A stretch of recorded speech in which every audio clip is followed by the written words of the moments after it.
Welcome back. I'm so glad you're joining us for this explainer.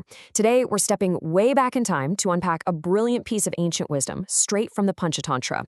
If you love dissecting stories that seem, super simple on the surface, but carry these massive implications for how we actually live our lives today, well, you're in exactly the right place. We're going to break down a classic tale. It's got conflict, it's got trickery, and a very hard-learned lesson involving two cats, a monkey, and a single piece of bread. Seriously, keep an eye on how quickly a seemingly minor disagreement can just spiral completely out of control. Have you ever lost everything by asking a stranger to settle a fight? I mean, it's a heavy question, right? Think about a time when you had a disagreement with someone close to you, maybe a sibling, a partner, a coworker, and you brought in a third party to play judge. Did it actually help? Or did things just get entirely derailed? Okay, let's dive into exactly how this scenario played out in our source text. Section 1. A fight over bread. So, our story starts out pretty simply. Two cats are wandering down the road and they stumble upon a single piece of roti, just a flat bread lying right there in the dirt. Naturally, instinct kicks in and they start fighting over this precious resource. And honestly, this brilliantly illustrates the exact anatomy of a gridlocked argument. Listen to this. Cat number 1 claims they saw the bread and pounced immediately, so obviously it's theirs. But cat number 2 has the exact same, completely indisputable claim. They also saw the bread and they pounced at the exact same time. So neither side has the upper hand here. Neither side is factually wrong about their action, and therefore neither side is willing to back down. They are perfectly matched in their stubbornness. Fortunately, the cats aren't completely devoid of reason. They eventually realize that just rolling around fighting in the dirt isn't actually getting either of them fed. So the first cat comes up with what sounds like a highly rational, totally diplomatic solution. Let's divide the bread into two equal pieces. Makes sense, right? It's the logical first step to de-escalate the situation. They agree to split it. Peace is literally almost within their grasp. Section 2. The clever monkey intervenes. But just as the cats are trying to figure out how to perfectly split this roti, a wandering monkey enters the scene. Now, because the cats are too distrustful of each other to make a fair split themselves, they make a monumental fatal error. They ask the monkey to divide the bread into two equal parts. So, the crucial point here is that the cats willingly and voluntarily handed over both their power and their prize to a complete stranger. They outsourced their problem solving to someone who had absolutely zero personal stake in their mutual well-being. They really thought they were getting an impartial judge. But instead, they basically handed over the keys to the vault. Section 3. The monkey's trek. Let me tell you, this monkey is incredibly clever. He immediately sizes up the situation. He looks down and sees two foolish, overly distrustful cats and one delicious piece of bread. He isn't interested in justice. He's interested in lunch. He realizes right away that he can use their demand for absolute perfect equality entirely against them.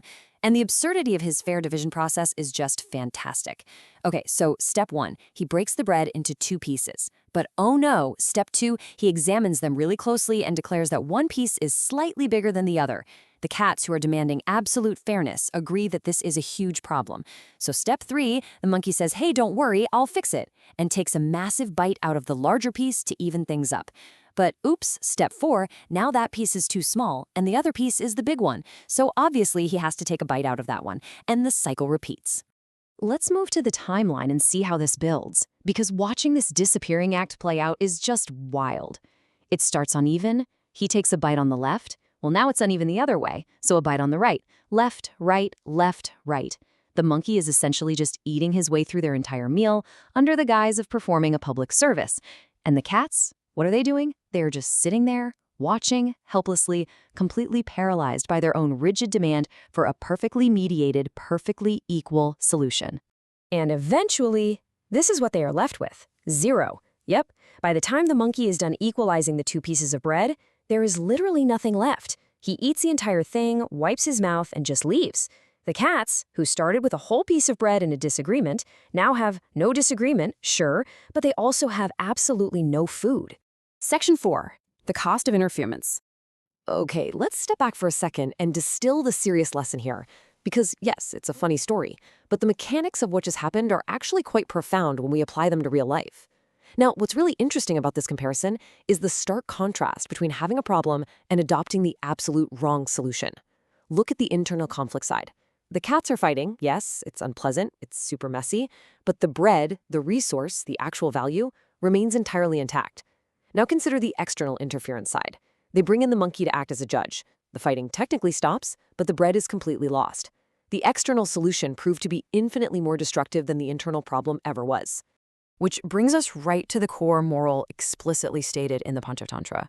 First, settle domestic fights by making peace among yourselves. It might be hard, it might require swallowing your pride or compromising, like, say, accepting a slightly smaller piece of bread, but you retain control. Second, and absolutely most importantly, never allow outsiders to interfere in household matters. Outsiders have their own agendas, their own appetites, and their own interests. When you invite them in to settle your disputes, you are essentially opening yourself up to being completely exploited. So, as we wrap up this explainer, I want to leave you with one final thought. Who is the monkey in your household disputes? When you have a conflict at home, in your family, or even within your close-knit team at work, do you put in the hard work to figure it out internally?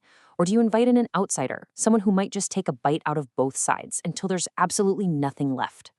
It is a fascinating piece of ancient wisdom that is honestly every bit as relevant today as it was centuries ago. Keep that in mind the next time you're tempted to outsource your arguments. Thanks so much for learning with me today, and keep asking those great questions.